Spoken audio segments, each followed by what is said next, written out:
In today's video, I'm going to teach you how to create dependencies on ClickUp. Dependencies help you control the order of work, so one task can wait on another, block another, or simply be linked for reference. Setting them up correctly keeps timelines realistic and makes handoffs crystal clear. Start by opening ClickUp and heading into your workspace. From there, go into the space that contains the project or list you're working on. Spaces act like high-level folders, so picking the right one ensures you're looking at the correct tasks and context. Next, open the specific task you want to connect. This is the task that will either be waiting on another, blocking another, or simply related to another piece of work. Once you're looking at the task in your list view, hover your cursor over it. On the far right, you'll see an options icon with 3 lines. Click that to open the Task Options menu. In the menu, scroll until you see Dependencies, then click it. This opens the Dependency panel, where you'll choose how the tasks relate. You have 3 choices. Waiting on means the current task can't move forward until another task is finished.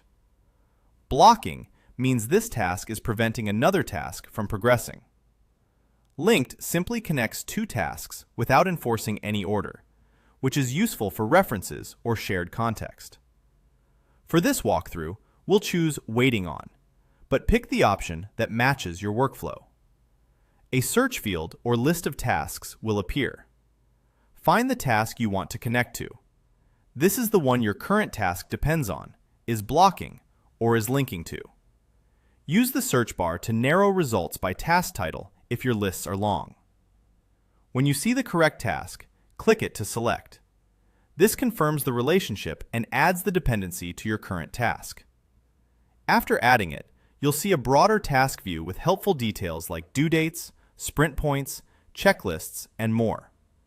Take a quick moment to confirm that the dependency reads the way you intend. For example, that your task is waiting on the correct upstream task.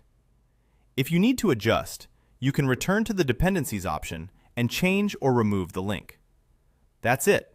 You've created a dependency in ClickUp, making it clear what needs to happen first and what can happen next. As a tip, keep task names specific so they're easy to find, and periodically review dependencies to make sure they still reflect reality as your project evolves. Thanks for watching, and great job tightening up your workflow with clean, purposeful dependencies.